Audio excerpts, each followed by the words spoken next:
Hi, everybody. Welcome to chapter 8. In this chapter, we'll be talking about the man on the screen, Plato. Definitely one of the big ones, right? One of the most important, influential philosophers of all time. And part of a tradition that started with the previous philosopher, with Socrates. In the previous video, the video on Socrates, I talked about how Socrates brought this revolution in philosophy, right, in ancient Greek times and why philosophers before Socrates are called pre-Socratics for a reason, right? Because they were prior to Socrates. So Socrates marked a before and after. I mean, he was incredibly important. I talked about that in the previous video. And the pre-Socratics, philosophers before Socrates, were concerned about the cosmos, understanding the world, the big picture, and so on. And Socrates said, no, the main thing to study here, the main thing to understand, the main mystery to unravel is ourselves. Okay, so that changed everything. So now philosophers began to be interested in understanding human nature, right, among other things. And a quote that I don't think I mentioned in the previous video, a quote Socrates is famous for is, the unexamined life is not worth living. If you're not living an examined life, your life, you're living a terrible life, a mediocre life, if you don't know yourself. So it's it was super important for Socrates, right, to know ourselves and our place in the world, understand humanity, and so on and so forth. And and again, that started a tradition that continued with Plato. Plato took up the same concerns, the same passion, the same commitment to pursue the truth, the same commitment to fight the sophist, right, and their skepticism and their claims that you cannot know anything for certain in the world. There's no certainty. And Plato decided to continue, right, to take up this legacy that Socrates left. Actually, it's well known. Plato was a disciple, a follower, a very close, dear follower of Socrates. But Plato is a different, is a different animal, to put it that way. Super smart. And we're going to talk today in this video about some ideas that are mind blowing. They're mind blowing. And for some people, they're controversial. And I don't think they should be, though. I don't think they should be. I think I know why. Some people consider it controversial, as people, especially people who are scientific minded. And I'm going to say more about that in a moment. But Plato was amazing. Let's start with a common motif between Socrates and Plato, and that is fighting skepticism and defeating, in a way, intellectually speaking, defeating the sophist. Plato begins in the textbook. We read how Plato started, defining first. Okay, what's knowledge from what's not knowledge? So he makes this distinction, right? We know two things, or we think we know two things. We know, or let me just say that again. We have our knowledge of the world consists in opinions and actual knowledge. Okay, so that's what people entertain in their heads, and that's what they believe to be whatever true or right are either opinions or actual knowledge. So those are two different things. So opinions for Plato are not a type of knowledge. They're just not knowledge. And Plato says that basically the difference is, or one of the key differences between knowledge and opinions is that opinions change. Okay. He says also that opinions are the product of persuasion. Either by ourselves, we persuade ourselves that something is the case, or we're persuaded to believe that. Whereas knowledge is a result of instruction. Okay, you are taught the truth and that sort of thing. So that's another distinction. But the main one is that opinions change and knowledge does not change. It's fixed. It's something stable. It's something absolute. Okay, something universal, something that applies to everybody, everywhere, at all times, right? It's always things are knowledge is always true in that sense. You might be wondering probably, what is that? Do we have that kind of knowledge, absolute certainty? And Plato, to make his case, right, he appeals to mathematics and geometry, something that it's not new. Pythagoras was actually the first one to make sort of that claim that once we understand numbers, we can use numbers to understand the world. Because for Pythagoras, the world, is rational, and mathematics is rational, numbers are rational, and through numbers we can sort of understand uh, how the universe works, right? Because the universe is, again, it's rational, like numbers. So Pythagoras believed that numbers can offer us a way to understand the world. And so you might be thinking, why? What's so cool about numbers? Well, numbers are pretty absolute, right? Mathematical knowledge and geometry, if you think about it, think about 2 plus 2 equals 4, right? It doesn't matter how you feel about it. It doesn't matter if you believe that to be true or not. It just doesn't matter. It's not going to change the fact that 2 plus 2 equals 4. So Plato would say something like, you see, that is knowledge. That is something that will never, ever, ever change. And then he uses other examples, like in the textbook. There's an example about geometry, right? Like when you take the diagonal of a square, and with that diagonal you make another square, then you're gonna get a square with double the size, exactly double the size of the first square, right? If you measure the area of both squares, you're gonna get the second square is exactly double in size. So that's something that's not going to change.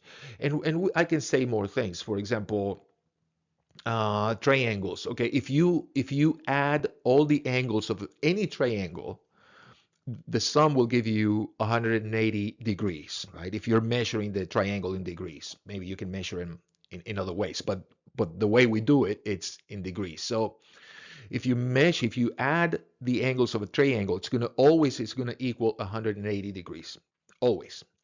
So regardless of how you feel about triangles, or if you don't know anything about triangles, that is just something that will never ever change. It's something that has always been the case, even before we existed. Why? Because it's part of the structure, the rational structure of reality. So reality is rational. And that is the proper way to understand the world, to understand ourselves through reason, through ideas or knowledge that will never change, like our knowledge of numbers and geometry. So Plato appeals to numbers, geometry to make his case. Yes, we do have knowledge that it's absolutely solid, that it's universal, will never change. So the sophists are wrong. Skepticism is not true. We can have knowledge of the world, exact knowledge. So that's let's say that's as an intro to what I would like to speak in this video. And that is Plato's theory of forms. Okay, and I'm going to give you my my take on Plato's theory of forms. Okay, I'm going to give you the information. Okay, what it's actually true about Plato's theory, and then I'll add my own views, because I think it's fascinating. It's a fascinating conception or theory of knowledge, and let's begin with that. Okay, so what is the theory? That's one thing I'm going to address in this video. The other thing is, very briefly, I'll say something about the famous allegory of the cave. Okay, that has to do with the theory of the forms. I mean, it's a way of it's a metaphor or allegory, right, of the same thing, the theory. So let's delve into the theory of the forms, and here it is. So here we go. We have, according to Plato, there are two worlds. Okay, the world of visible things, the world of the senses, sense perception, and the world of ideas, the intelligible world. This world of ideas is only accessible, only evident or visible using our minds, our thinking. That's why it's the world of ideas. And the theory, right? It's known as the theory of forms, Plato's theory of forms. And I've always had an issue with why calling it the theory of forms when the original Greek word instead of for forms is eidos, where we get our word, right? Ideas, eidos. But anyways, the theory is known as the theory of forms. But basically, it means ideas, right? So there's the visible world, the world of objects that we see, that we touch, and then there's the world of ideas, the world of the forms, which is for Plato more real than the world of visual physical things. More real, okay? More important, more because they're more real. Because the world of objects, the visible world, relies on the world of ideas. You might be thinking that's a crazy notion, but bear with me because Plato has a good point for that. But I want you to take a look at this screen and see there's four sections, right? The first two sections, A and B, belongs to the visible world, the world we know, the world we see. And then there's C and D, that's part of the world of ideas, the world of the forms, the intelligible world. And then in each section, right, there's these characteristics. Section A, it says likenesses, and we use the imagination is the one involved in this process of sort of getting information from the world based on likenesses, appearances, and it's our imagination that sort of give us these bits of information about the world. Okay, let me give you an example. Let's say you're in your room at night and you see a shadow, right? Uh, Quickly passing through the door, and you didn't have a chance to see that clearly, but you saw something moving, and your imagination tells you it's your cat. Okay, I mean you're not 100% sure, but right, your imagination gives you an idea. It tells you, hey, this is what probably is. It's your cat. But again, you're not 100% sure. But you might believe that to be the case. And that can be in your mind that you can consider that, I don't know, knowledge, right? Plato would say that's not knowledge. It's your imagination. That's not real knowledge. But anyways, let's say you hear a noise on the roof and also right in the middle of the night. And because we imagine all sorts of things, right, in the middle of the night, you hear noises on the roof and you think, well, that's probably, I don't know, squirrels. Yeah, there must be squirrels. You don't know. It sounds like squirrels. That's why the word likeness is there. It sounds like the sound squirrels make when they're on the roof, but you don't know for sure. But maybe with that idea, that information, knowledge, or that product of your imagination, you feel, okay, some peace of mind and you can go back to sleep. All right. But again, that's not knowledge. That's section A. And then there's section B. I, I'm trying to correct myself because it's so hard to say knowledge of things, right? I'm trying not to use the word knowledge to be faithful to Plato's philosophy. But anyways, section B, things. When you see things and you get ideas of things, it's so difficult to escape these two words, ideas and knowledge. You see something, a concrete something, and you derive some sort of belief about that something. um, in that it's opinions. Remember, opinions change. Right? You might believe something today about A. Tomorrow, maybe you will change your mind about A, about the nature of A, and we would think that's okay, right? We're changing our minds, we change our views, and that's okay. Well, Plato would say, well, but yeah, you can change your mind about things, but all that means that all you have in your mind are opinions, not real knowledge. So let's say you take some butter out of the refrigerator, right? And then the butter, you touch the butter and it's hard, okay? And that's what it appears to be, right? And you're having this direct contact with this object with butter, and you touch it, and it's hard. But then you leave the butter outside of the fridge for a couple of hours, you forget, and then you go back and you see the butter and you touch it, and now it's really, really soft. Okay. Okay, so now it's the same thing, but it feels very differently. It even changed colors. So it used to be yellower, and now it's like paler and it's softer. So it changed.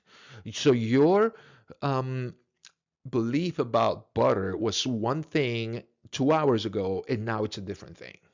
So obviously, right, that it's not having real knowledge of the thing of butter in this case. Does that make sense?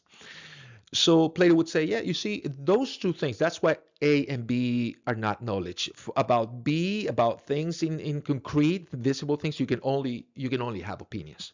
But then the next section though is the very interesting section, right? Because we're already in the world of forms, lower forms. And it says, this is fascinating. This is the realm of science, the realm of the lower forms. And it's what is this? These are ideas, forms about the world that are real, actually more real than the objects, the visible things. Okay, so what's an example? Um, Once you understand the nature of objects, once you understand the nature of butter, let's say, right? Once you begin to learn about the characteristics of butter and why butter can change from solid to soft based on the temperature, and once you start learning, once you start being instructed, maybe you learn at school, right, about the properties of butter and some and other physical objects, and how they change based on circumstances, temperature, and other factors, then you will start having scientific knowledge, right? You will understand why things change, why it's not just your butter that you took out of the refrigerator this morning, that happens to do this thing, that after 2 hours gets softer. No, that's going to happen to every single piece of butter because it's part of the nature of butter. So once you start understanding the features, the qualities of butter, then you're getting actual knowledge, knowledge that will not change, scientific knowledge, knowledge of the lower forms. Let me give you another example. I think it's really, really interesting.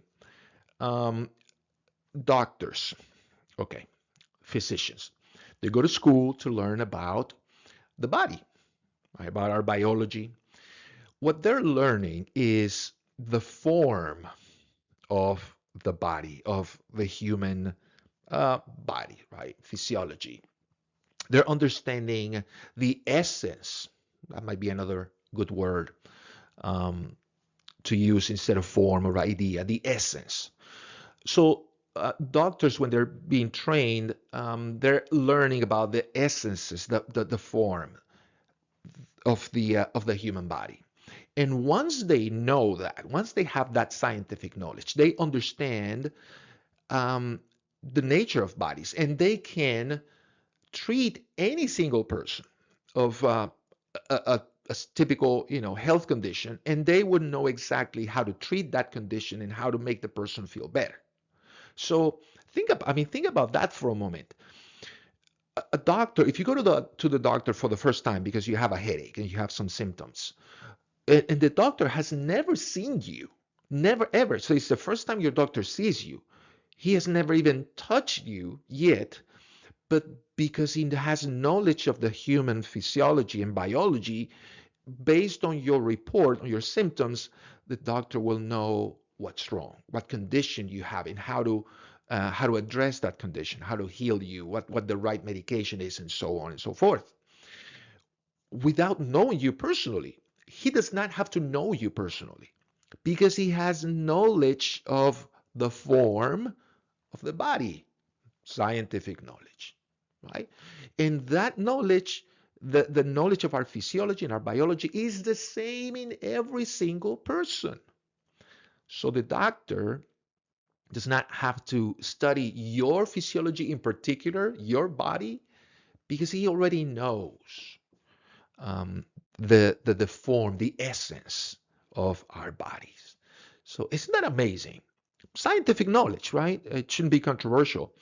Plato, it is a little misguided, maybe insane. This is in the textbook, that every time you give the same name to a number of or a group of things, it's most likely you have arrived at the essence, that form of those things. Okay, let's say you've never seen, farm animals, just for the sake of argument. And you go to a farm and then you see a bunch of um, big animals, black and white, eating grass and going moo. And then you see one, and then you see another, and then you see another, and then you look to your right, and then you see a different type of creature, sort of yellowish with a beak, uh, quite small, and they go quack quack quack, and then you see, wow, all these creatures, right? But and then you start making the association and the inference. These are two different groups of animals, and they're similar, right? And you call the first group cows. You call the second group ducks. And because you made this distinction, Plato would say, well, you have arrived at something that it's a form, a lower form. Once we have these generic terms designating a cow, a tree, a plant, a dog, and whatever. What we're doing is we're using forms to express, to say something about a concrete object or concrete animal in this case. I hope that makes sense. So every time we use these generic universal terms, what we're doing is we're using forms, lower forms, to refer to these things. Now, a particular thing, a particular cow, you might name whatever Josephine. You might name your cow or one particular cow, and then another cow you might give it a different name. But one particular cow might be named Josephine, another cow might be named Lucy, for example, or Joe or whatever, and that's the particular cow's name. But they're all cows, and that term designates the whole group. That's the form, the lower form of all those animals. And I hope that makes sense. So that's how you can study scientifically, objectively. You can know, you have knowledge about things, about animals, about butter, about the human body, right? Understanding the forms, the lower forms. Now that's the world of science. Plato would say, okay, scientists are great, they have knowledge, but they're halfway there in attaining absolute knowledge of the most real things. Because I mean, look at those arrows right at the bottom of the illustration. When you go from likeness to things to lower forms to higher forms, you're arriving at things that are more and more and more real. You're in that progression, right? So the most real things, and therefore the most important things, I would say, are the higher forms. Now, in case you wonder what is that, what's an example of a higher form?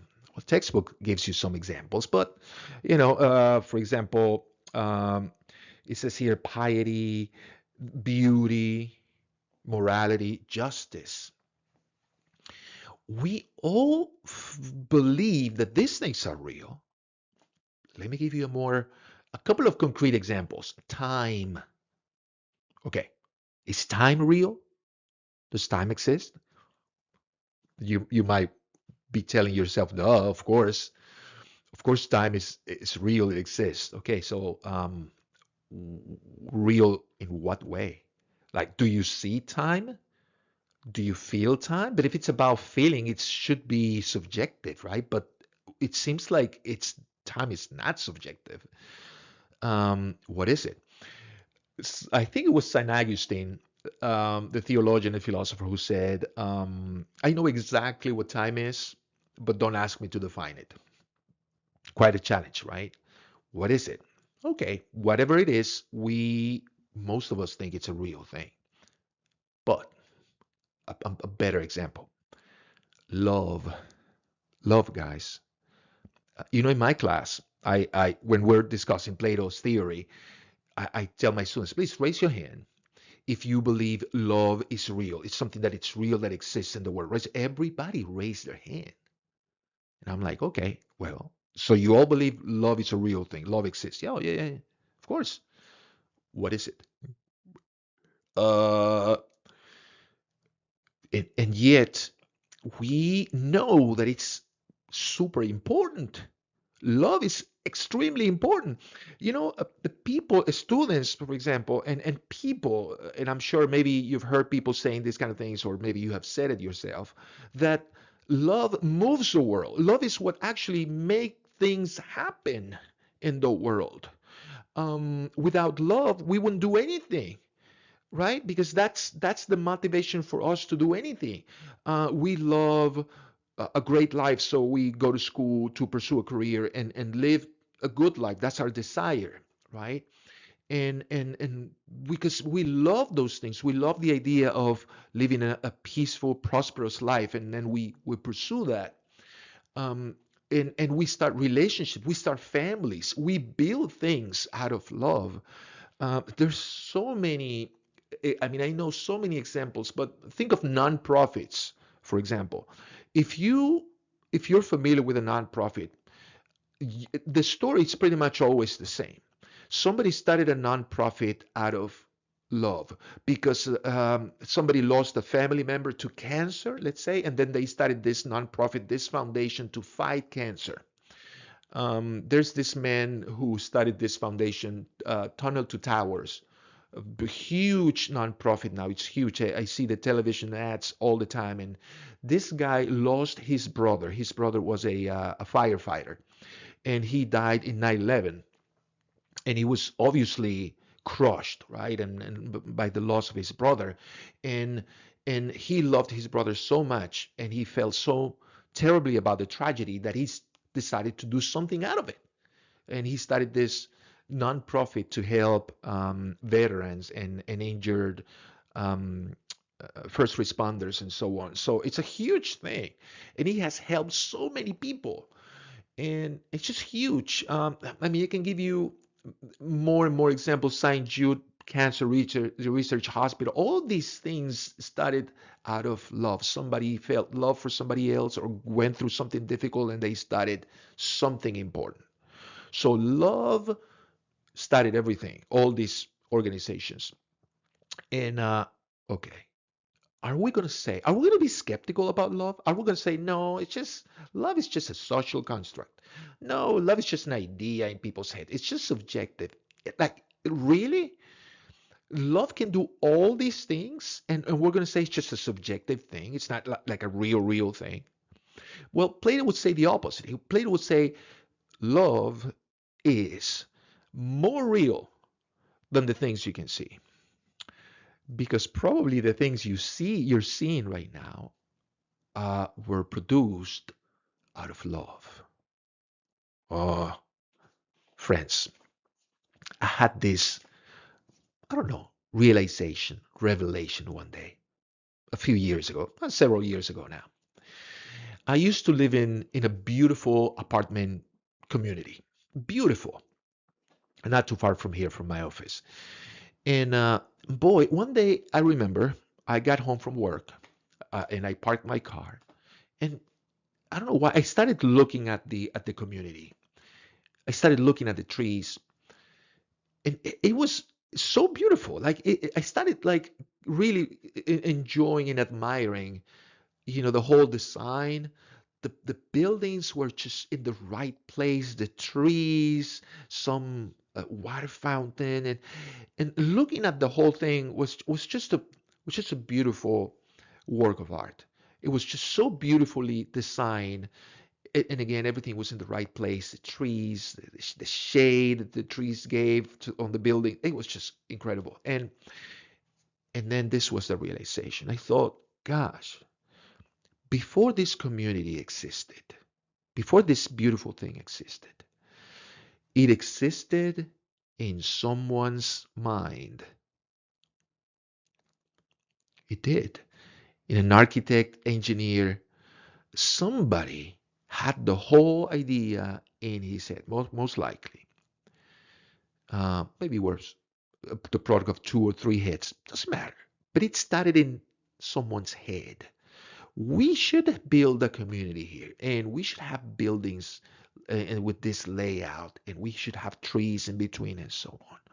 Somebody designed the whole thing, and then the blueprints were created.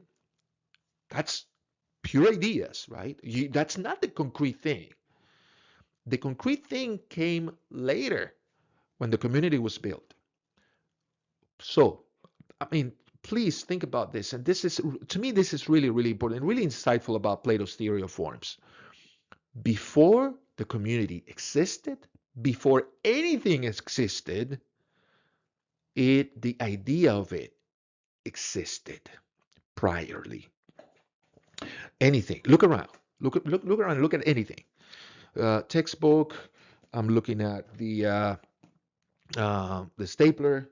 Before any of these things, I'm looking at my phone, my computer, the speakers, I'm looking at my coffee makers. Before any of these things existed, they existed in someone's mind. Let's design a coffee maker this way, with these features, this color. And the idea first, and then boom, the thing was created.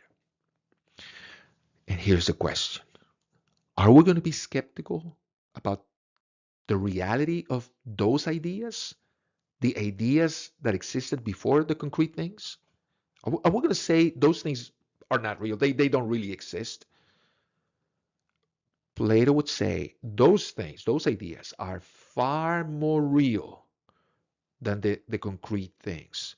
The idea of the apartment community is far more real than the community itself because it gave rise to the community, the idea. So, okay, love.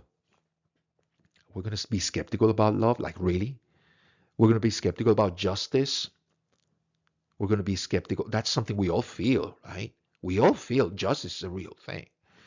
Um, when, let's say, we're submitted an essay to our teacher and we got a C, and our classmates submitted a very, very similar essay and got an A, and we immediately go like, whoa, whoa, whoa, whoa.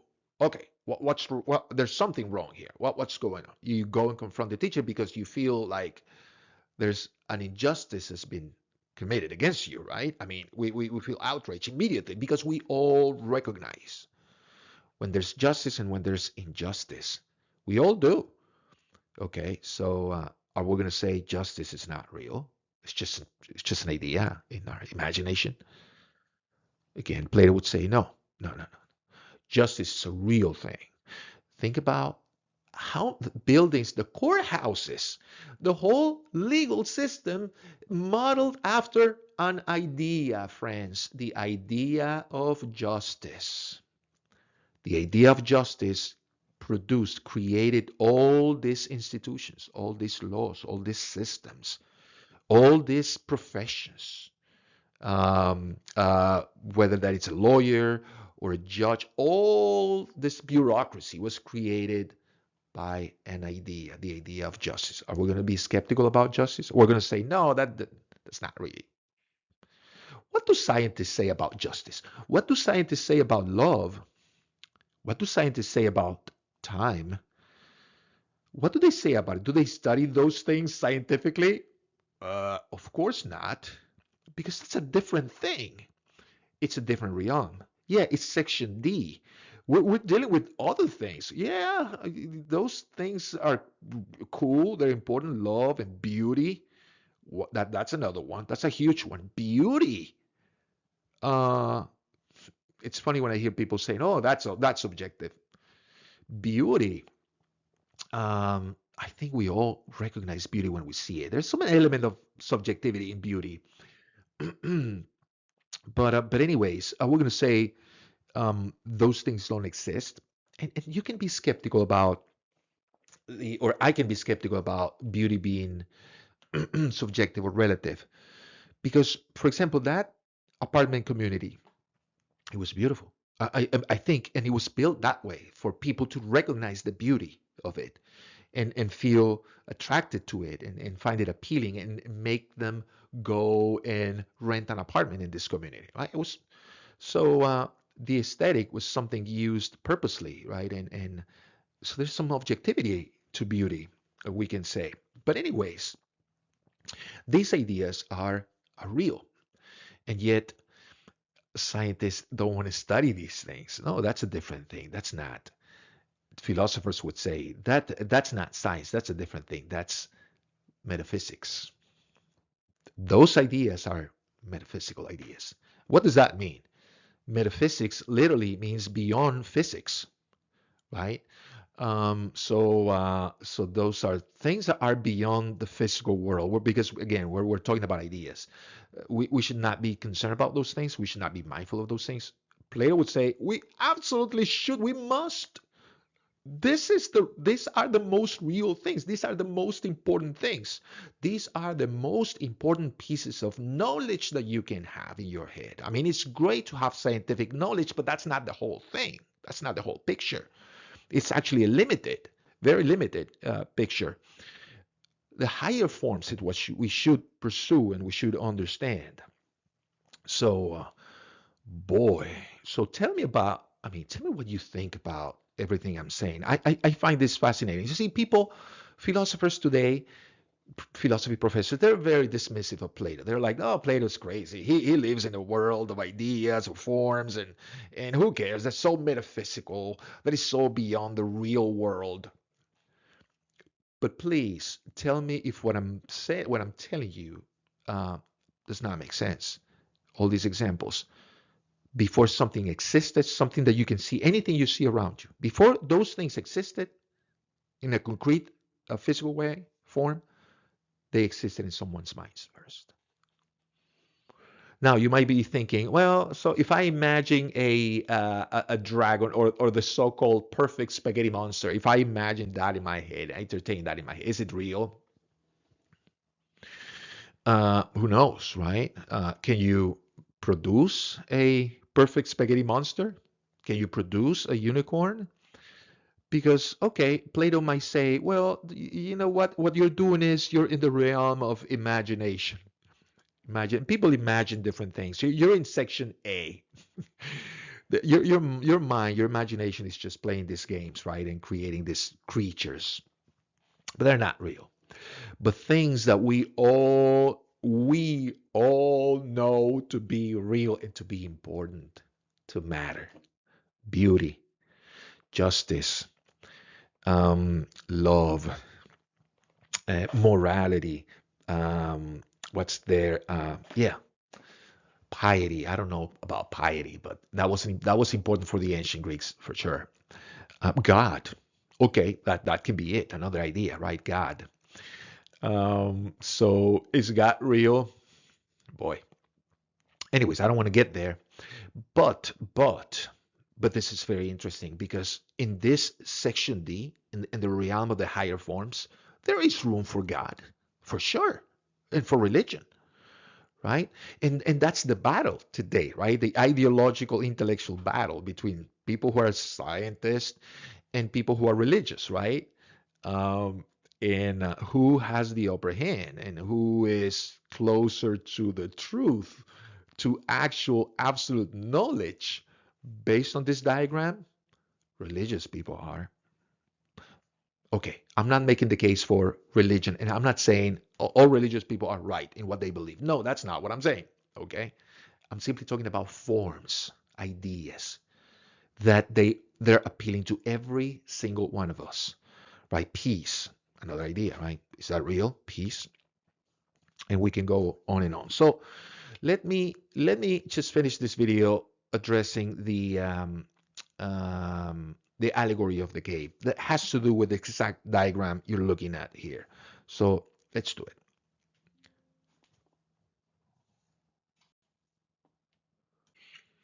And here we are. We're not going to spend too much time here. There are so many illustrations of the allegory of the cave, but this is a pretty good one. Okay, and your textbook there's another one, and I want you to look at the way Plato sees it, right?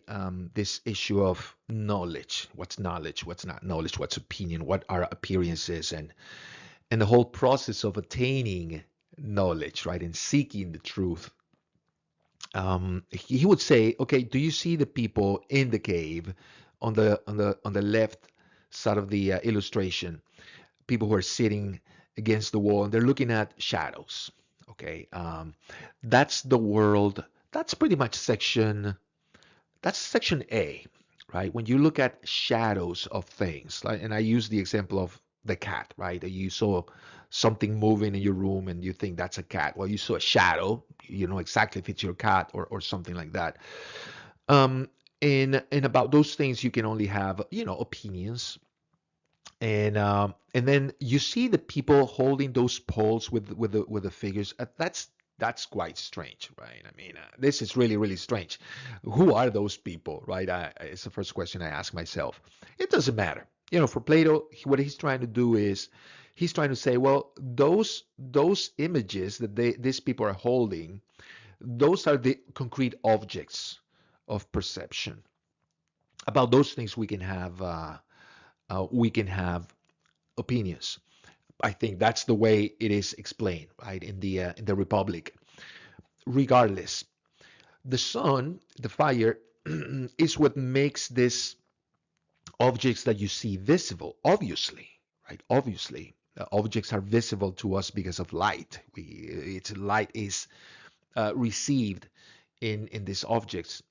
Radiation, we would say, also, and that's what makes them visible to us. So, but anyways, remember about that's section A and B. That's the visible world, and about this A and B, we can only have opinions. We don't have certainty. But then there is the ascent to knowledge, and you see, some people trying to get out of the cave, right on the right side of the screen, and these people are, the philosophers, people who it doesn't have to be somebody with a degree in philosophy. It can be you, me, anybody. Simply somebody who's pursuing, who's committed to the pursuit of truth and knowledge. They're going to struggle, work, right? Understanding, researching, studying, reading. Remember, Plato said that knowledge is the result of instruction. So these people are going to go to school, right? People who might want to be physicians, they go to medical school and they learn about the form of the body and so on. And so they're in that process of attaining knowledge and leaving the cage, leaving the cave, I should say, the world of concrete visible things. And but again, remember the goal is to reach, the higher forms. And then you see in the illustration at the top the philosopher, right, contemplating with the mind's eye, right, with the mind contemplating, looking at the higher forms, understanding, you know the most real things, and therefore understand reality as a whole. And so in the illustration you have the lower forms, higher forms. The sun says is the form of the good. Okay, something really really important, because Plato would say yes, there are higher forms attained through the process of dialectics. I haven't said much about dialectics. I won't. It's in the textbook. It's quite easy. That's the process of attaining, arriving at higher forms. And even though there are many higher forms, we mentioned beauty, love, time, justice. The the most important form of all is the form of the good. Why? Because according to Plato, what makes the higher forms important to every single one of us is because they are good. So they participate in the form of the good. What makes beauty important is because we think beauty is is good, is something good. We think justice is important because we think it's a good thing, right? To have a system, a good system of justice. So, and the same thing with knowledge. Knowledge is another form, another higher form. Knowledge. We all think knowledge is real. It's important. Well, why is it real? What makes it important? That it's good. So, the good is the highest form, and because it illuminates, makes evident why higher forms are higher forms, why they're so important. So I hope that's clear. So that is the most important form. But I want to finish the video with this though, with the idea of love, because in your textbook it talks about the textbook talks about the ladder of love, which is something like you see in the illustration right here, the ascent to knowledge. Why do people search, seek knowledge, seek the truth? Why? Plato says because we're all lovers. We all love. We and because we love, we understand that knowledge is a precious thing, probably the most precious thing that we can love, right?